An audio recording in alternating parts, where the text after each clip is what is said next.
નમસ્કાર દર્શક મિત્રો, હું જપન શાહ, કાનમ એક્સપ્રેસ ન્યૂઝમાં આપનું સ્વાગત છે.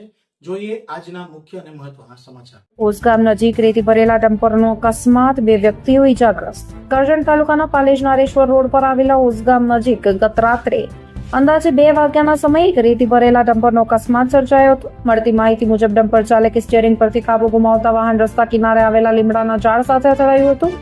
અકસ્માતના પગલે 1 થી 2 વ્યક્તિઓને ઈજા પહોંચી હોવાનું જાણવા મળ્યું છે. ઈજાગ્રસ્તોને તાત્કાલિક સારવાર માટે હોસ્પિટલમાં ખસેડવામાં આવ્યા હતા, જ્યાં તેમની હાલ સારવાર ચાલી રહી છે. સ્થાનિક લોકોના જણાવ્યા મુજબ નારેશ્વર પાલેજ માર્ગ પર રેતી ભરેલા ભારે વાહનોની સતત અવરજવર રહેતી હોવાથી અકસ્માતનો બનાવ વારંવાર બને છે. માર્ગ સલામતી અંગે સ્થાનિકોમાં ચિંતા જોવા મળી રહી છે. સ્થાનિક નાગરિકો દ્વારા રેતી ખનન અને ઓવરલોડ વાહનો સામે કડક દેખરેખ અને જરૂરી કાર્યવાહી કરવાની માંગ ઉઠી રહી છે.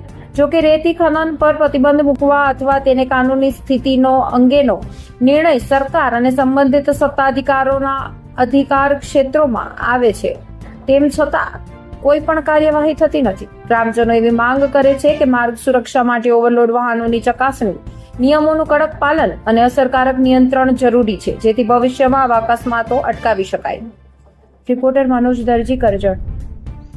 કરજણ તાલુકાના ઓસગામ ખાતે ગઈકાલ રાત્રે 2 વાગ્યાની આસપાસ એક ડમ્પર ચાલકે સ્ટીયરિંગ પરથી કાબુ ગુમાવતા ઓસગામે જ્યાં રોડ પર જે ઘરો આવેલા હતા ત્યાં લીમડો આવેલો હતો. લીમડોને અથડાવવાથી ત્યાં લીમડો પડવાથી ત્યાં સૂતેલા તેના ગરીબ પરિવાર પર ત્યાં 1 થી 2 વ્યક્તિને ઈજાઓ થઈ છે. નારેશ્વરથી પાલેજ રસ્તા પર વારંવાર આવી ઘટનાઓ ઘટે છે અને ગરીબ પરિવારોના જીવ પણ જાય છે.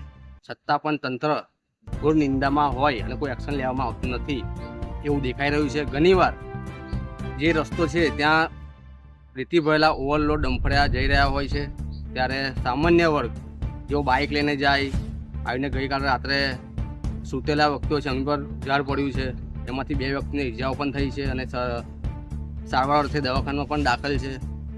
તો મારે એટલું કહેવું છે કે વારંવાર આવીને ઘટનાઓ ઘટે છે તો સરકાર કોઈ એક્શન લેતી નથી. કે તાત્કાલિક આ ડમ્પર ઓવરલોડ છે એમની પર તાત્કાલિક કાર્યવાહી કરવામાં આવે, જેથી ગરીબ પરિવારના જીવ બચી શકે.